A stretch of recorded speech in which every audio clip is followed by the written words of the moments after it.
안녕하십니까, 권문찬입니다. 오늘부터는 네 번째 과목인 노동시장론입니다. 이 부분은 경제학과 관련이 있기 때문에 좀 어려워하는 분들도 있어요. 그래프 나오지요, 또 계산 문제 나오지요. 제가 또 설명을 또 많이 할 겁니다. 이거는요, 한 페이지 가지고 내가 막 10분 이상 설명할 수도 있어요. 왜? 그렇게 하지 아니하면 이해가 안 가기 때문이죠. 하지만 경제학을 전공하지 않은 분들이 대부분이기 때문에 이거를 깊이 있게 들어갈 필요는 없는데, 제가 설명할 때는요, 조금만, 너무 깊이 있게 안 하고 약간 조금만 더 깊이 있게 설명할 겁니다. 그래 들어야 시험 문제는 아주 기본적인 수박 겉핥기 식의 기본적인 문제가 나오기 때문에 그런 문제가 쉽게 우리가 풀 수 있습니다. 문제가 쉽게 나온다고 내가 쉽게 설명하잖아요? 그럼 다 까먹습니다. 다 이해 못 합니다. 그것만 좀 참고 견뎌주시면 마지막에 내가 설명 후에, 그렇기 때문에 이렇게 이해하면 문제는 이렇게 나오니까 내가 하라는 대로 이렇게 풀어! 그러면 다 풀립니다. 아시겠죠? 기업의 이윤 극대화가 중요한데, 자, 이번 시간 할 겁니다. 요거는 잘 들어두면은 2차 시험까지도 연관되어 있습니다. 그러면 먼저, 자, 보겠습니다. 1장 노동시장 이해인데요. 우리는 노동경제학이라고 해요. 노동경제학. 크게는요, 우리가 노동경제학이에요. 노동경제학은 어려운 부분입니다. 사실 대학에서 학부에서요, 제가 경제학과에서 이제 학생들 가르칠 때 보면은 미시경제니 뭐 거시경제니 공공경제니 이런 것들 배우지만은 노동경제는 학부생들한테 강의하는 경우가 거의 없습니다. 이거는 거의 노동대학원, 즉 대학원 석사과정 정도 돼야 배우는 학문이기 때문에 좀 차원이 높아요. 그렇게 알아두시고요. 자, 그러면 첫 번째, 노동 수요가 뭐냐? 먼저, 노동 수요는 노동할 사람이 필요해요. 누가? 사용자가, 기업주가. 그러니까, 노동 수요는 철저하게 사용자, 즉, 기업주의 입장에서 봐야 돼요. 아시겠죠? 자, 2절, 노동 공급, 노동을 공급해요. 일을 할래요. 그때는 누굽니까? 바로 구직자. 그죠? 구직자 입장에서 바라보면 되는 겁니다. 얘는 기업주, 뭐 사용자, 뭐 구인자 입장에서, 회사 사장 입장에서 바라봐라 그 얘기죠. 그래서 내용을 그런 식으로 이해하고 보시면 쉽습니다. 자, 그러면 노동 수요는 뭐냐? 노동 수요는 기업주 입장이죠. 사용자죠. 기업이 일정 기간 동안, 일정 기간 동안입니다. 그죠? 뭐 1년 동안 1월 1일부터 12월 31일까지 이렇게, 아니면은 매월 1일부터 30일까지, 그죠? 처음과 끝이 있죠. 일정 기간 동안 고용하고자 하는 노동의 양, 즉 고용량을 말한다.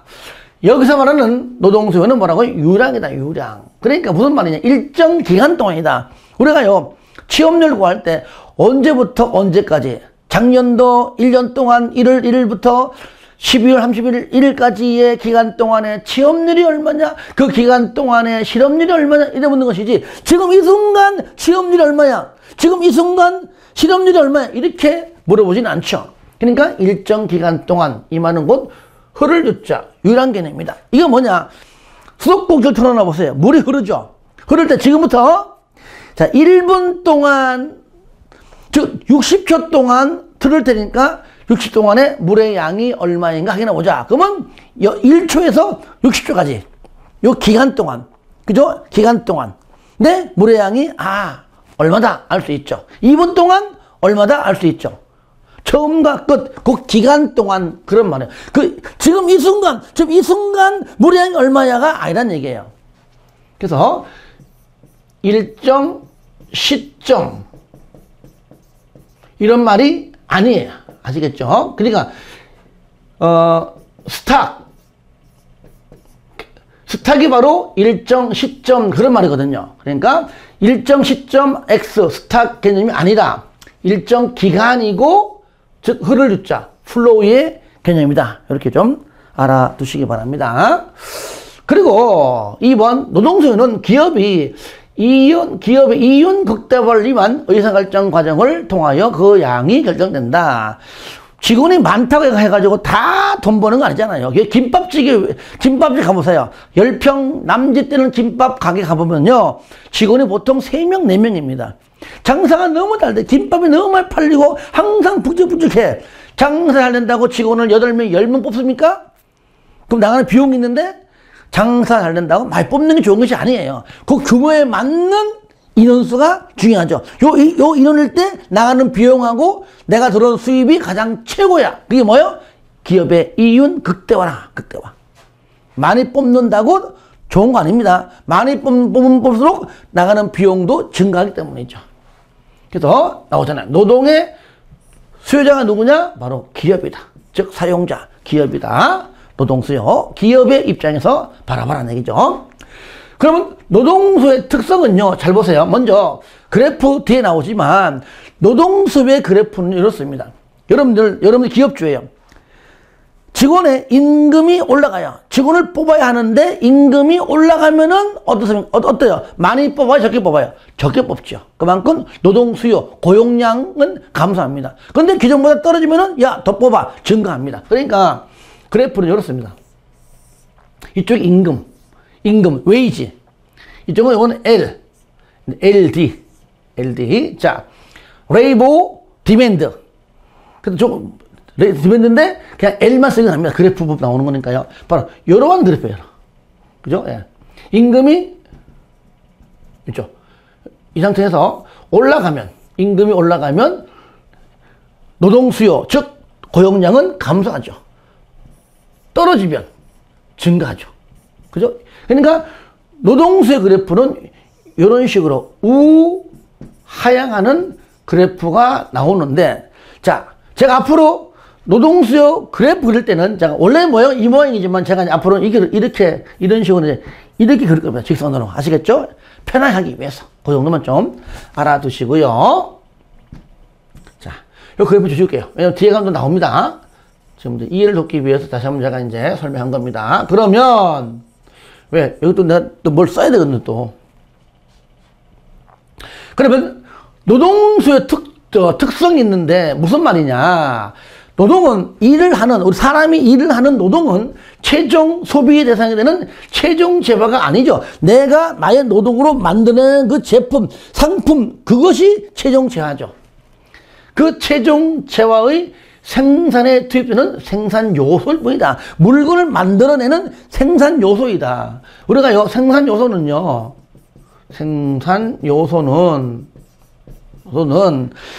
사람이 직접 물건을 만들기 때문에 노동도 있고, 그죠? 아니야. 기계로 찍어내. 기계도요. 그러니까 사람이냐, 기계냐. 사람은 노동이고, 기계는 뭐라 불러요? 자본이라고, 자본. 아시겠죠? 노동하고 자본. 사람이 만드냐, 기계가 만드냐. 노동, 자본. 물론 뒤에 또 더 있어요. 더 있는데, 경영도 있고, 뭐 토지도 있고, 많이 있는데, 우리 여기 경제학에서는요, 노동하고 자본 두 개만 있다는 가정하에, 전제하에 출발합니다. 그래서 노동, 사람이 만드냐, 기계가 찍어내냐, 그 얘기입니다. 그러니까 노동은 상품을 만들어내는 생산 요소이지, 최종 재화가 아니다. 최종 재화는 만든 그 상품, 그것이 최종 재화다. 그러면 여기 잘 보세요. 어떤 회사에, 좋습니다. 빵집에, 이 집은 케이크 너무 맛있어. 소문 막 났습니다. 그런데 여기에 빵집에, 이 케이크 빵집에 직원이 10명 있습니다. 보니까 한 명당 10개씩 하루에 100개씩 만듭니다. 왜? 100개가 하루에 딱 맞게 팔려요. 한 명당 10개입니다. 여러분요, 아니, 어떤 친구는 12개 만들고 어떤 친구는 10개도 못 만들 수 있지. 안 그렇습니다. 경제학은요, 동질하다, 똑같다는 전제하에 출발하는 겁니다. 한 명당 10개씩이니까 총 100개입니다. 하루에 100개 팔립니다. 아시겠죠? 예. 그런데 이 100개가 너무나 맛있어가지고, 소문나가지고, 막 점심 먹고 한두 시면 동 나는 겁니다. 직원들 놀아요. 왜? 한 명당 하루에 10개밖에 못 만들기 때문에 본인이 11개, 12개가 안 된다는 겁니다. 그러면은 사용자 입장에서는요, 2시에 다 퇴근시킵니까? 아니에요. 나머지 서너 시간 동안 더 빵을 만들어가지고 팔 수 있게끔 해야 됩니다. 그렇죠? 그러면 10명 가지고 안 되기 때문에 어떻게 돼요? 직원을 더 고용해야 되겠죠. 왜? 상품에 대한 소비자의 수요가 증가하기 때문이에요. 여기 상품에 대한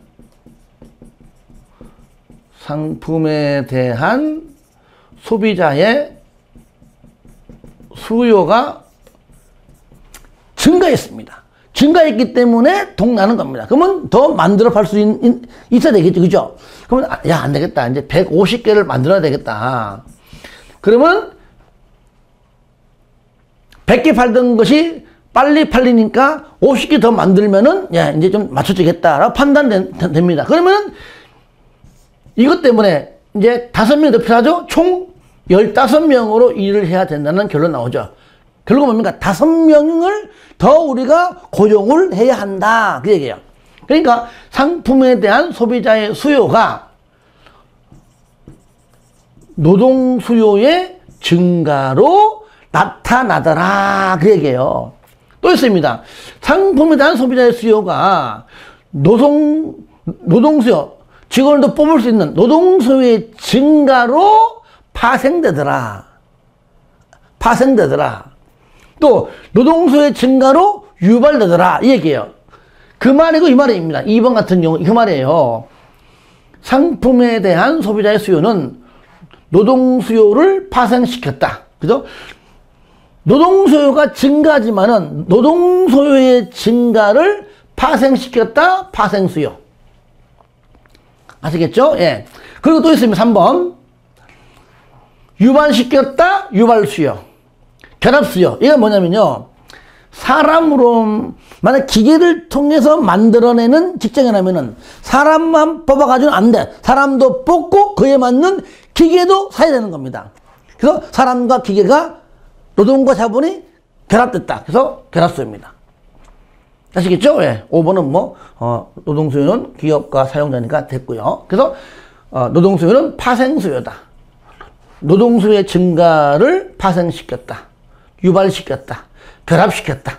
파생수요, 유발수요, 결합수요는 같은 말입니다. 이 중에서요, 쌍가루 2번이 왜 중요하냐면요, 밑에 내용 나오죠. 파생수요는 최종 생산물이 수요자에 의해서 상품을 사먹는 수요자죠. 소비자의 수요에 의해서 수요되기 때문에 최종 생산물을 생산하는 데 투입되는 노동이 수요되는 것이다. 아시겠죠? 다시 말하면 뭡니까? 소비자 수요에 맞게 생산량을 증가하려면 노동수의 증가가 불가피하다. 그 말이에요. 즉, 생산 요소에 대한 수요는 기업이 생산한 생산물에 대한 수요에 의존한다. 뭡니까? 생산 요소에 의한 수요는, 얘는 뭡니까? 노동 수요. 생산 요소인 노동, 즉, 노동 수요가 증가하려면, 그 얘기죠. 결국 뭡니까? 상품에 대한 소비자의 수요가 증가해야 된다. 기업이 생산한 생산물에 대한, 케이크에 대한 수요. 상품에 대한 소비자의 수요에 의존을 할 수밖에 없다. 반대로 말하면은요, 땅이 안 팔려, 이제는. 안 팔려가지고 맨날 30개 재고 남아. 그쵸? 그러면 3명을 해고해야 해. 바로 뭡니까? 세고를 정리해고해야 됩니다. 왜 그럴까요? 빵도 안 팔리고 재고 생기죠. 임금은 나가죠. 그러니까 그 반대적인 이제 경향이 나올 수 있겠죠. 이해되셨죠? 예. 이렇게 한번 이해해도 큰 내용은 아마 정리가 됐을 거라고 보겠습니다. 자, 그리고 여러분들 요거 딱 하나 보시면 노동시장이 생산물 시장과 다른 점이 있는데 요걸 잘 이해하면 돼요. 노동시장은 말 그대로 노동력을 말하는 것이고 생산물 시장은 재화, 상품, 만드는 상품, 즉 재화를 말하는 것이고, 그러니까 노동력과 상품, 즉 재화의 차이점이 뭐냐 그 얘기죠. 노동력은 사람이고 생산물 시장은 재화는 상품이니까요. 당연히 차이점이 있지요. 그래서 다 읽어보시되 여기서요. 자, 2개만 저는 체크할게요. 여기 4번째. 노동력은 저장이 불가능하죠. 재화인 상품은요. 그 쌓아놓으면 돼. 노동력은 사람 일을 할 수 있는 노동력은 그죠? 저장 자체가 되는 게 아니죠. 불가능해요. 불가능. 또 있습니다. 노동력의 질은 근로자의 정신적, 지적, 교육 수준, 육체적인 조건들에 따라 각각 다 달라요. 사람마다 다 다릅니다. 어떻게 똑같을 수가 있어요. 그죠? 이 말은 뭡니까? 개인마다 다 다르다. 개인마다 다 다르죠. 또 표준화되어 있지도 않고 또 동질적이지도 않죠. 그러니까 사람마다 다 다르다는 얘기는 동질적이지도 않다는 겁니다.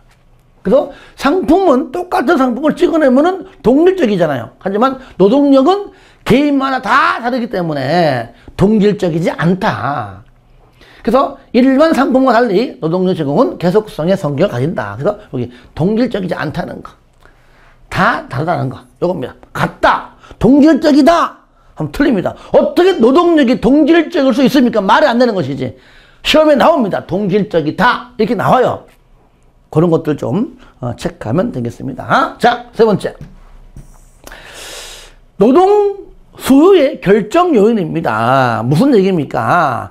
회사 사장이 기업주가 사용자가 구인자가 직원을 뽑을 것인가 말 것인가 뽑으면은 몇 명 뽑을 것인가에 영향을 미치는 요인이 뭐냐? 아까 전에 얘기했듯이 그래프는 이제 이겁니다. 이거예요. 이건 W 임금은 L.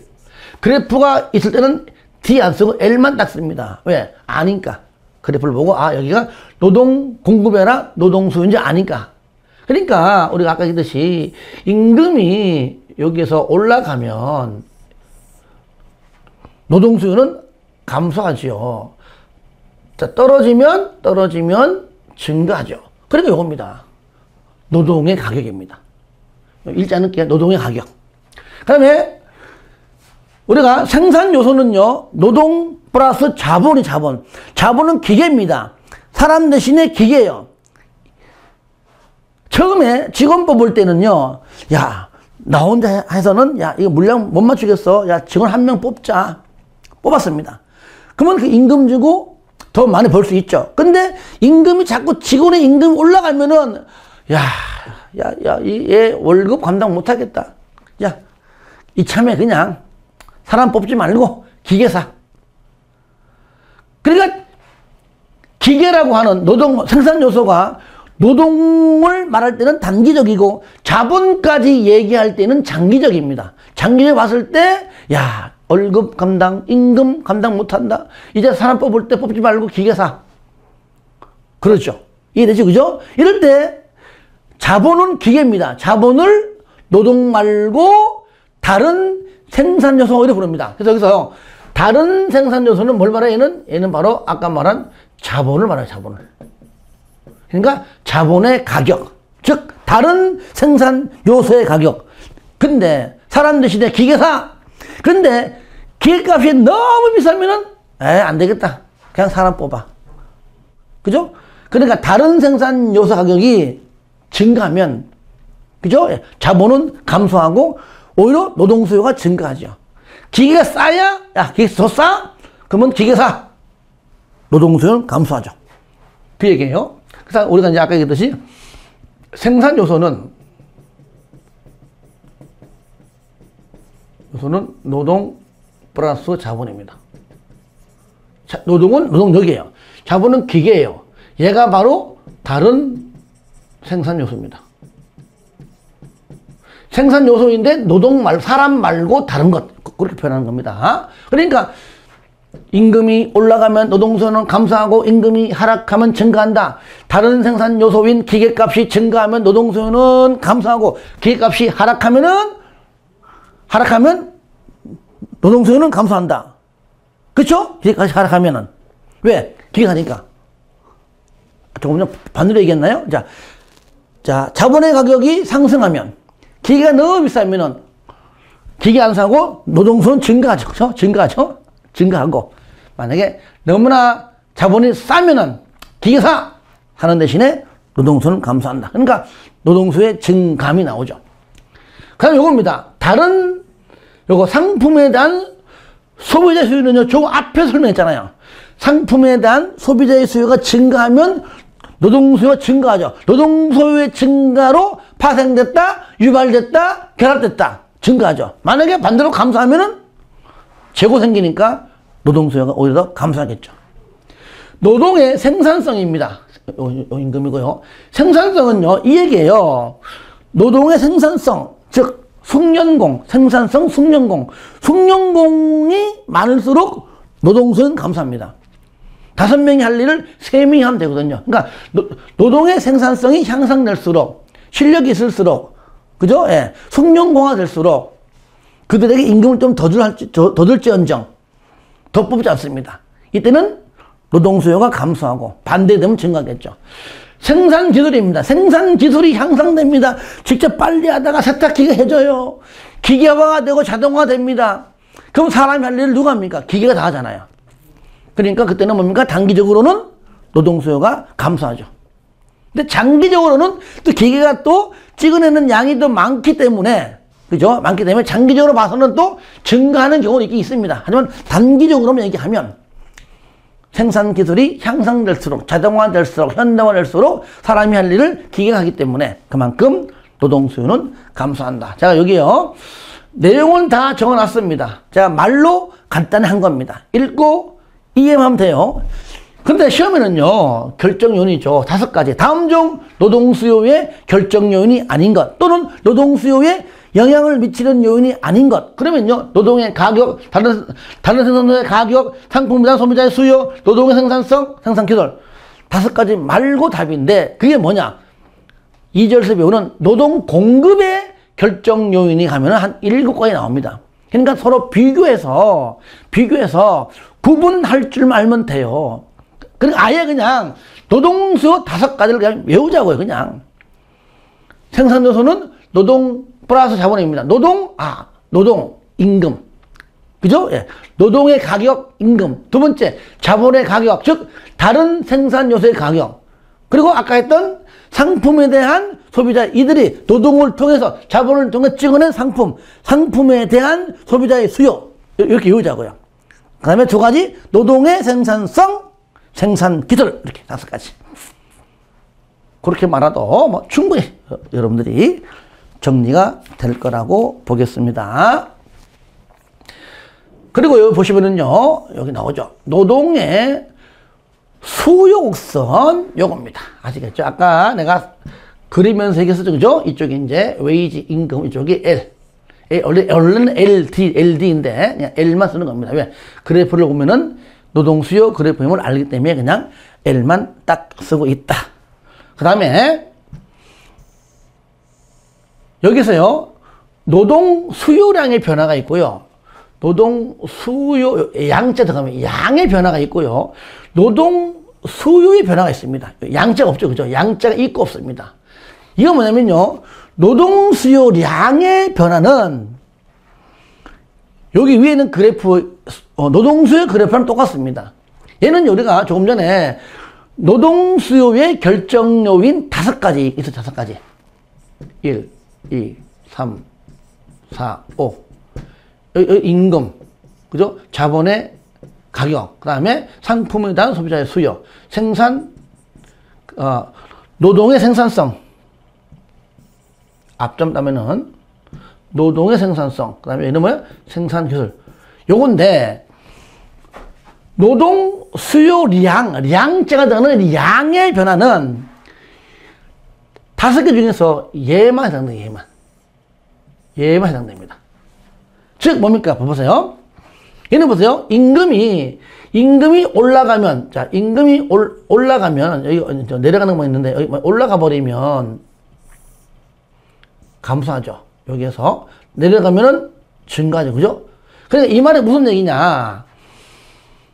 오로지 임금, 노동의 가격인 임금의 변화가 있어야지만 노동 수요량, 즉 고용량이 감소 또는 증가된다. 이 말은 무슨 말이냐? 한 점에서 올라가냐 내려가냐, 즉 그래프 곡선상의 점의 이동이다. 곡선 자체, 하나의 곡선에서의 위로 가냐 아래로 가냐 점의 이동이다, 그 얘기야. 반드시 얘는 뭡니까? 임금의 상승이 반드시 상승 내지는 하락, 즉 임금의 변화가 있어야 된다. 나머지 2, 3, 4, 5하고는 관계가 없다는 겁니다. 그죠? 임금이 상승하면 감소하죠? 그죠? 하락하면 증가잖아요. 그래프는 우하향하는 그래프 되고요. 즉 뭡니까? 여기서 중요한 게 뭐냐? 임금 및 노동 수요량의 임금하고 노동 수요량의 변화. 즉 뭡니까? 노동 수요 곡선상의 변화다. 곡선에서 A점에서 시작할게요. A점에서 B점이든 A점에서 C점이든 곡선 자체 내에서 곡선상에서의 점의 이동이다. 곡선 자체 내에서의 변화다는 얘기죠. 뭐 임금의 변화인 경우에는 이게 바로 뭐라 불러요? 노동 수요량의 변화 이래 부릅니다. 그런데 두 번째 노동 수요의 변화는 뭐냐? 요겁니다. 요거요. 요거 2, 3, 4, 5 이 네 가지를 다 얘기하는 겁니다. 아시겠죠? 네 가지 전부 다 얘기해요. 그러면 보시면은요. 여기 나오잖아요. 상품 시장에서 마찬가지로 임금 말고 이외의 결정 요인 가로 안에 요거 2번, 3번, 4번, 5번입니다. 요걸 말하는 겁니다. 아시겠죠? 이런 경우는요. 노동 수요 곡선 자체가 이동한다. 그 얘기 이동한다. 뭐요? 그 자체가 이동한다. 자, 무슨 말이냐? 자, 뒤에 나와요. 요겁니다, 요거. 요거예요. 자, 요것도 이제 보시면은 임금의 변화가 있으면 돼, 안 됩니다. 2, 3, 4, 5니까. 그러니까 얘는 여기다가 임금의 변화는 있으면 안 된다. 그러면 요 점에서 항상 머물러야 돼요. 올라가거나, 임금이니까 올라가거나 내려가면 안 된 상태에서도 얼마든지 노동수요의 증감이 있다는 겁니다. 그래서 요 점입니다. 이렇게 갈 수도 있겠죠, 이렇게. 요 점에서 이렇게 갈 수 있습니다. 이렇게. 무슨 말이냐? 만약에 우리가 아까 했던 거 임금 말고 세 번째 상품에 대한 소비자 수요입니다. 분명히 10명에 15명, 15명의 증가, 파생시켰다, 유발시켰다, 결합시켰다. 배웠잖아요. 그러면 기존에 10명으로 되어 있던 임금이 전부 다 200이라면 새로 뽑는 직원들도 똑같이 월급이 200 똑같은 얘기입니다. 그러니까 기존 직원이냐 새로 뽑으나 임금의 변화는 없어도 10명에서 15명으로 증가하잖아요. 이해되죠? 그죠? 그것이 바로 그 얘기하는 겁니다. 그래서 임금의 변화가 없는 상태에서도 자본의 뭐 다른 생산 요소의 가격이, 즉 기계가 가격이 변화하든, 그죠? 상품에 대한 소비자의 수요가 변화하든, 노동의 생산성이든, 생산 기술이든 간에 임금의 변화가 없이도 얼마든지 노동 수요량, 즉 고용량의 증감이 있다는 겁니다. 중요한 건 이겁니다. 임금의 변화는 반드시 없다는 겁니다. 그래서 시험에 얘기가 나옵니다. 다음 중 노동 수요량 말고 노동 수요의 변화에 관한 설명으로 틀린 것. 그럼 4개 중에서 답 골라요. 임금의 변화, 그게 답이에요. 왜? 노동 수요는 임금의 변화는 없습니다. 없는 상태에서 증감이 나오기 때문이에요. 아시겠죠? 예. 그 내용을 그래프와 함께 앞에 있는 내용을 쭉 읽어보시면 될 것 같습니다. 자, 오늘 첫 시간인데 보세요. 벌써 한 페이지, 두 페이지, 세 페이지도 안 했는데 벌써 시간이 벌써 딱 흘렀잖아요. 제가 설명을 1장에서는요 좀 많이 해야 될 것 같습니다. 그래프도 그리면서 또 뭐 계산 문제 나오기 때문에 또 한 문장 가지고 제가 아마 10분 이상씩 강의할 수 있습니다. 요 다음 시간에는요. 그러니까 제 얘기를 잘 들으면 돼요. 듣고 난 다음에 책을 또 읽어보시면은 아니 별거 아니야. 그래서 경제학에는 그래요. 좀 까다롭고 어렵습니다만은 제가 가능한 한 설명을 좀 세부적으로 해서 여러분들 좀 쉽게 다가갈 수 있도록 한번 해보도록 하겠습니다. 자, 이번 시간 여기까지 하고요. 좀 쉬었다가 이제 5번 나오죠. 그죠? 여기 기업의 단기. 또 단기 배우면 또 장기도 배웁니다. 단기 노동수곡선 이어서 할 수 있도록 하겠습니다. 여기서 이제 우리가 중요한 기업의 이윤 극대화가 나옵니다. 이건 별도로 내가요 설명을 자세히 할 테니까 잘 듣고 따라오시기 바랍니다. 자, 커피 한잔 하세요. 잠시 후에 뵙겠습니다.